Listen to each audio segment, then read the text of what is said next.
Hello and welcome to Homeschool Together. Ariel, don't leave me again alone. I know. I'm over my cold. My COVID. To steal a great line from a great 80s movie, the people, they demand results. Yeah. Matt was by I've worked himself. in the private sector. They demand results. He was by himself last week when he discussed Antarctica because I just couldn't stop coughing. But I'm fully recovered now. And we're excited to start a series of videos where we're going to be reviewing, as we've completed our Around the World journey, we've combined Build Your Library Level 0 and Torchlight Level K for this grand, 60-month adventure. So we're going to start doing a series of wrap-up videos where we talk about the spines, about alternate spines, about the chapter books that we read. We're going to start reviewing all the rest of the pieces that weren't just one country specific from the videos we've already done. So today, we're going to talk about the Build Your Library spines. The Build Your Library spines. So we're going to start with the Nat Geo Wild Animals Atlas. Right. This is a great book. She tends to recommend this during the continent overview. And what we'll do is we'll showcase one continent here as an example. And this would be South America. And what they do is they have basically an open title chapter page where they kind of give a nice little big. This whole book is about visuals and the pictures of the animals and everything. So if you turn to the next page. So what they do is they begin to talk about all the ecosystems of that area. And this tends to be used in the overview section of whatever continent you've gone to. And so basically they talk about animals and the ecosystem, and they show you whereabouts those animals tend to live on the continent, whatever that may be. And then here, I'll change it for you here. Thank you. And then what they do is they kind of zoom into some really cool ecosystem that is specialized within that continent. In this case, we're talking about South America, so they went right into the Amazon, classic. I mean, who would have thought they would have done the Amazon? And then they showcase a bunch of really cool animals that are in that ecosystem. And this whole framework is repeated throughout the book.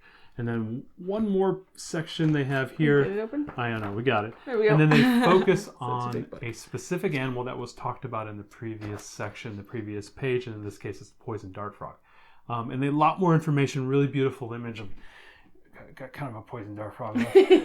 So they have a really cool animal. They showcase that. Really nice. And again, in this whole section, when you're studying the animals, that's one of the animal studies is a big piece of the curriculum. Yeah. It gives you a lot of great animals to start with. Because sometimes, I may know the animals that are in North America, but I don't know the animals that are in, say, South America or in Africa or wherever that might be, and this gives you a great idea. And a lot of times, what I would do is say, "Hey, sweetie, pick from these animals right here," so I don't have to go off and do a bunch of work. And my daughter would always be like, "Oh yeah, this one looks interesting." I think we did the Roadrunner for North America. Yeah. We did, I think, the horned frog as well. So I think it was in Texas and whatnot. Yeah. So great way to kind of springboard in that. We did, I think, for South America, we did alpacas. Or llamas, one of the two. Yeah, probably both. And so you can really get like that first animal that you need. Right. And this gives you a bunch of great ideas, and I really liked it. And I think there's maybe this is 50 pages at the most. And this was the entirety of South America. Yeah. So if you're thinking about not sure if you want to buy this one, remember that this is mostly used during the overview week. Yeah. Where you're going to do an overview of Europe or an overview of South America. You're going to read these, 6 pages maybe? Yeah. And then you're not going to reference this again unless your child wants to look back at it until you get to your next overview. So really, if you wanted to and your library had this available, you could just check this out when you're doing your overview weeks and then, rely on videos and other things in the interim time. It's not a book you're going to reference every week. No. So we wanted to show you kind of what one continent looks like. It's pretty slim. And basically how you would use that section is you could literally read those 6 pages in one sitting. It's not a lot of work. Pick your animal, maybe do a little bit more of a YouTube search on that, and then maybe the next day do your animal research. You go and say, okay, let's read more about this animal. Let's watch a Wild Kratts on llamas or whatever it might be. On YouTube, and then we'll go ahead and do the animal research study where they're filling in all the information in the pages. So that's kind of how we use this. And again, as you said, it's only on the continent overview. If you don't get to it, you can easily bring it into one of your weeks if you're doing a couple countries, you can bring it in. I don't think this is a must-have spine. So if you're going around the world and you get to it, you're going continent by continent, and you're like, oh, I'm trying to check this out, but the mom down the street won't return it. You can wait a week or two, and then if you're getting around that continent, you can then do the stuff. Right. And, if you're out of the country, too, and you have to buy all these spines, I don't think that this is like a must-have spine. Yeah. I wouldn't say that this is one you must have or you can't do the curriculum. It is cool. Yeah. But that being said, talking about atlases, let's look at the main atlas. This is the Lonely Planet Kids Amazing World Atlas. Yes. Now, this is really cool. It goes to every single country. And it gives you a really nice, like, 1 or 2 paragraph write-up. Not of, like, the facts and figures of the country. It's like, this country is this many kilometers, square kilometers, and has this many people. It's not that kind of, like, really boring and dry information. Every paragraph is really beautifully written, really engaging. So if you're kind of going around a continent and you're kind of, we just want to study this region. Like, for example, if you're going into East Africa, there's all these countries in East Africa, but you as a family are going to focus on, say, Kenya and Tanzania. But you don't want to leave out the other countries. You want your child to at least learn a little bit about those countries. You can use a book like this, where you maybe throughout a week or 2 weeks, however long you're going to spend in that region, you can every single day read about a new country. And if you actually, if you open up to it, they have these beautiful maps. So this is North America. So you see the map, and then what they do is they do a little bit about the culture and history of North America, and then they focus in on a couple of countries. They'll do a detailed map of that, and then they'll do some deep dive into that country before going to the next. And some of the smaller countries, is this a smaller one? You can see they get smaller write-ups. Now, I think it's interesting that you said it covers every country, because some people watching this may think like, well, it's an atlas. Shouldn't it cover every country? But what you will find is that in kids' atlases, they don't. Yes. They tend to cover only the big countries. And we, to be truthful, we did not use this atlas. We used the atlas from Torchlight, which we'll talk about in that video. And that one is more graphically appealing, I think, than this one. But it doesn't cover every country. And we actually added a different supplement book that did cover every country, because we felt like there was a lot of countries being left out. So if you want a really comprehensive atlas, you can see how thick this is. You want something that really does cover every country and give more detail. This is great. But this isn't as graphically intensive. It has really pretty pictures, but it doesn't have, I kind of like the infographic type of atlas where it shows the different industries in different areas and geology in different areas and things. This might be a little bit better for an older learner so Build Your Library is supposed to be like ages 4 to 6. I think your 6-year-old would get a lot out of this one. And I think this has more longevity in through elementary school, probably, this atlas. But if you're doing this with your 4-year-old, I think this is a bit much. And I think you might be better off using an atlas which is more graphically based than this one. But I think this is a great investment for an atlas. As atlases go. I agree. Yeah, all those points are really important. And I agree. You do need an atlas doing this. You have to invest in one of them, but try to find, we're going to talk about the Torchlight Atlas. We're going to have another video on alternate spines. We're going to show you more atlases, atlases. So anyways. Atlasi. We're going to show you more. So I would say this is one of those things with the atlas. You have to have one. I really do believe you need to buy one, but maybe check out a few from the library and find the one that's going to best mesh with your kids, because you can really use any atlas. Well, and part of it is that when you're going around the journey around the world, and you said we're 60 months or whatever, you may start off with a 4.5-year-old and end with a 6-year-old. Right. So maybe you need to anticipate the growth, but you do need an atlas. But I think the atlases are in many ways are interchangeable. Whatever atlas you use, if you already own one at home that's a children's atlas, this is fine. You don't need to buy this new atlas, but it is pretty cool. So that's my spiel on atlases. Ariel, Atlasi. Roses are red, violets are blue. Matt hates poetry, and so do you. So this one doesn't have the. We don't have the wrap jacket. The wrap jacket. The Book of Animal Poetry by National Geographic. So this is the poetry spine for Build Your Library. It's gorgeous. It has beautiful animal pictures in it. If your kid loves to just turn through pictures of gorgeous animals and stuff, this is a great book. We're not a super poetry family. Our kid doesn't really like it very much. We're not really that much into poetry, so we did read this. Ariel, through. What's a caterpillar? Little, but a fly in waiting. Yeah, we're just not poetry people. But what we would say for this is gorgeous images. The poems are all very short. Very short. It's a great introduction for your kindergartner to poetry. You will not find a bunch of rhyming poems, though, in this, as Matt demonstrated. So it might not connect with every learner, but the pictures are so pretty and the poems are so short, it's not a hardship to do. Maybe this is one for the first few weeks that you might check out from the library and see if your family really connects, or if you know your family already likes poetry, then this would be a great buy because it's beautiful. It is, yep. Also, if you're doing any type of like performative, fluency, you're trying to do some performance reading. Oh yeah, these are great for that. This would be really great for that if you're trying to like memorize text, if you're doing kind of a memorized text, or even doing a little bit of copy work, this could help as well. So if you're not as into it, but you want to still kind of use it in some respects, you can try to dovetail it into some other skill that you're trying to, develop with your student. So a good idea there. Yep. I'm full of good ideas. Cooking Class Global Feast. We love this book. Yes, we really enjoyed this book. So this is a great book that takes you through recipes from all over the world. Not every country, but... Not every country is covered, yeah. But there's enough of them covered, and it's broken up into breakfast, dessert... Breakfast, snacks, drinks, lunch, dinner, dessert. So they cover a lot of the different... And so they do have them in different areas of the world. So you can cook throughout the continents, but maybe not as much of a... cook for every single country. Right. And so they're really easy instructions. Yes, to show this one. So really easy instructions. It shows the child making the dish. It gives, these were all easy to follow. For the most part, nearly everything we ate out of this book tasted good. Yeah. And our kids were mostly interested in all the recipes. With these great color photos, it was very accessible. In the back, they have these little flags that you can actually pop out, and you can put around toothpicks, and you could put them in the food to represent that country, which I thought was kind of cute.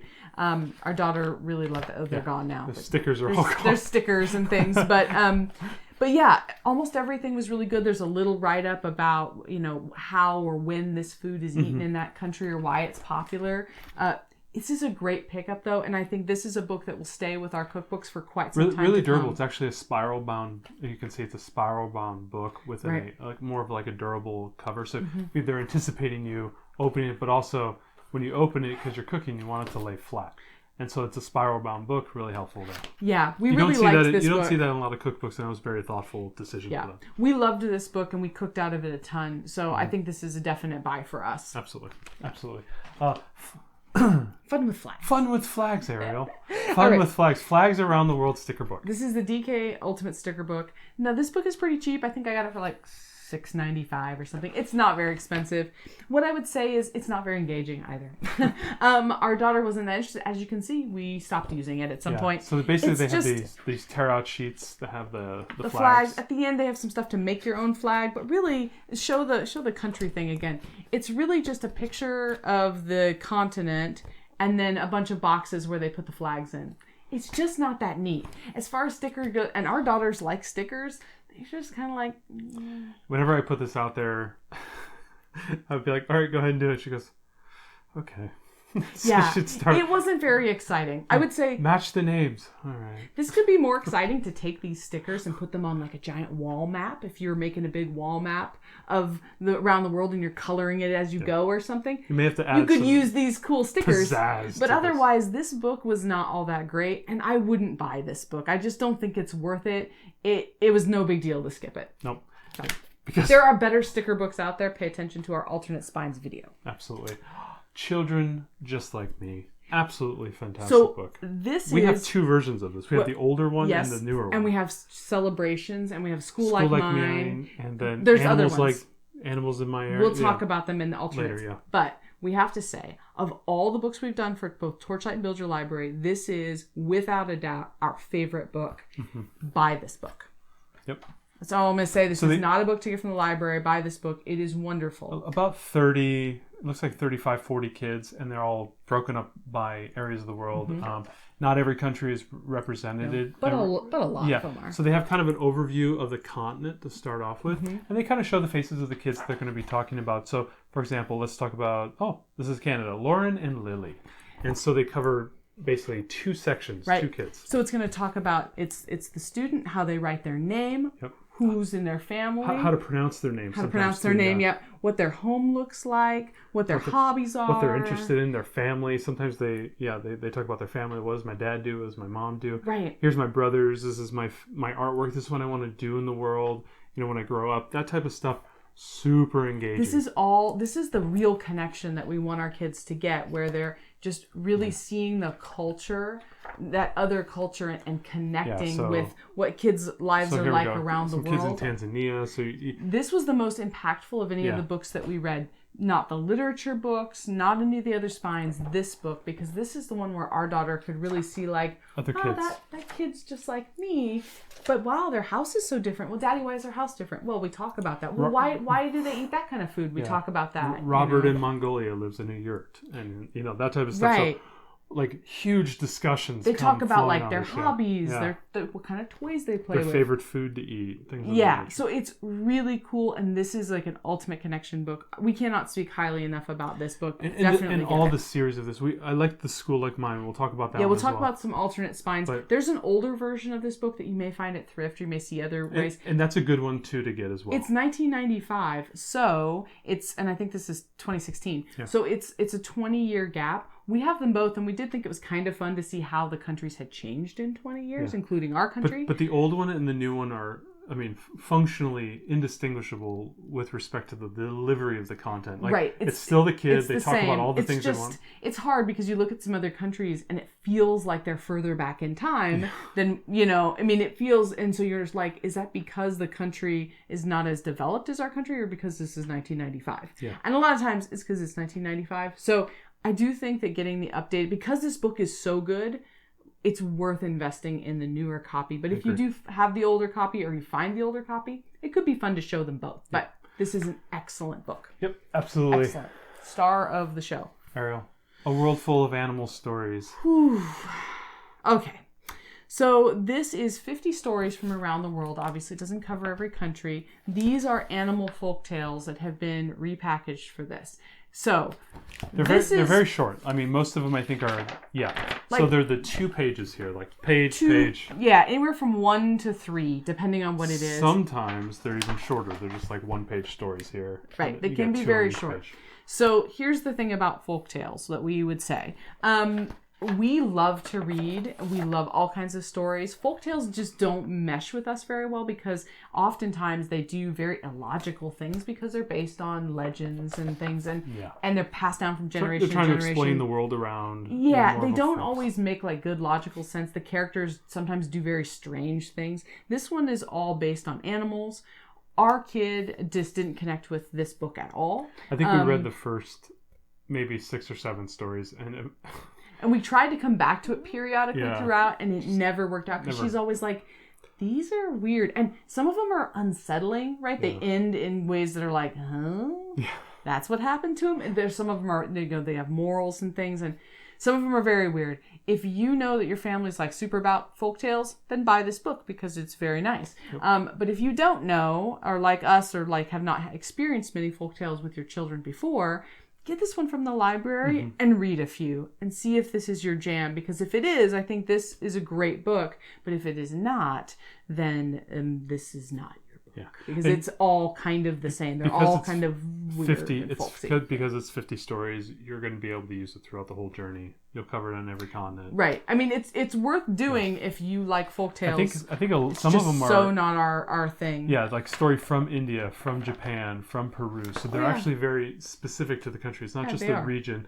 But the funny thing is, you'll see some analogs on the children's books and some of the children's literature tell the exact same story, especially those trickster tale stories. Oh yeah, the Anansi the spider types. Anansi the spider, those type of stories, you'll see them in here. So 6 one, half dozen of the other. If you want to read the children's book that tend to be a little bit more refined than these kind of really short, awkward. And you can find other things like Nelson Mandela's favorite African folktales. That's a great book, and you can use that and do all of Africa that way. And there's other ones for South America and things. It's just some of these folktales can be a little unsettling and be kind of weird and wonky. And absolutely, we didn't go for them. So that's our personal review. Global art.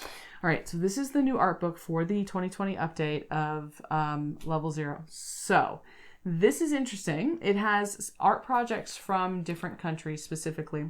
Yes, they're leveled. So they're leveled by amount of preparation.